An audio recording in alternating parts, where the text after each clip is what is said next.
पिंपरी चिंचवडच्या चिखली कुदळवाडी परिसरात बिबट्या आल्याने एकच खळबळ उडाली।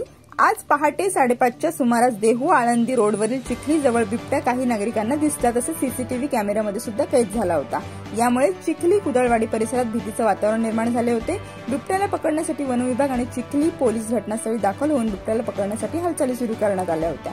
या बिबट्याला पकडण्यासाठी वन विभागाला 5 तास लागले। 5 तासांच्या अथक प्रयत्नानंतर पिंपरी चिंचवड पोलीस आणि वन विभागाला बिबट्याला जेरबंद करण्यात यश आले। बिबट्या शहरी भागात आल्याने नागरिकांमध्ये भीतीचे वातावरण निर्माण झाले होते। कंपाऊंड मधून आतमध्ये उडी मारून आला।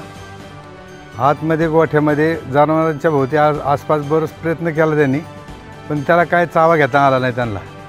आम्ही आजूबाजूने होतो, आरडून ओरडून तो थांबला आणि गोठ्यात बसला 1 तासभर। गोठ्यात बसला, गोठ्यात नंतर उडी मारून कंपाऊंडच्या बाहेर आला। आज पहाटे 5 वाजता चिखली कमानीकडून सोनवणे रस्ते रोडला जाणार रस्त्यावर स्थानिक नागरिकांना बिबट्या दिसला।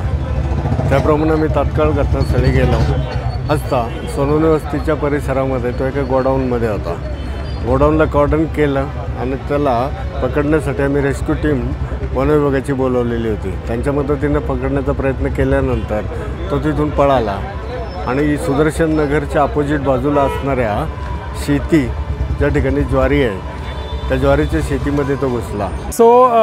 दोन गोष्टी फक्त क्लिअर करतो। एक म्हणजे बिबट्या दिसणं म्हणजे त्याला रेस्क्यू करायची गरज नसते। पहिली गोष्ट, बिबट्या जर मानवी वस्तीत अडकला, जिथनं बाहेर पडत असताना तो कुठल्याही प्रकारचा मानवांना धोका उत्पन्न होऊ शकतो किंवा बिबट्याला धोका उत्पन्न होऊ शकतो, त्याच वेळेला त्याला रेस्क्यू करावा लागतो, जे आज करायला लागलं। केवळ बिबट्या दिसणं, या परिसरात जवळजवळ 1.5 वर्ष झाले बिबट्यांचा वावर आहे। आपल्याकडे डिफेन्स एरिया खूप आहे, मोकळी शेतं भरपूर आहेत। हे बिबटे जंगलातनं आलेले नसून हे शेतातलेच बिबटे आहेत, तिथेच वाढलेले आहेत, माणसांना बघत असतात। केवळ एकदा कधीतरी चूक होते की त्याला परत जायला उशीर होतो आणि जशी घटना आज घडली तसा तो थांबून गेला। नाहीतर सहज मिळणारं खाद्य त्यांना इथे उपलब्ध आहे, पाणी भरपूर उपलब्ध आहे माणसाच्या आजूबाजूला, आणि शेतात जागा आहे बऱ्यापैकी, ऊसाचं प्रमाण पण बऱ्यापैकी आहे सगळीकडे।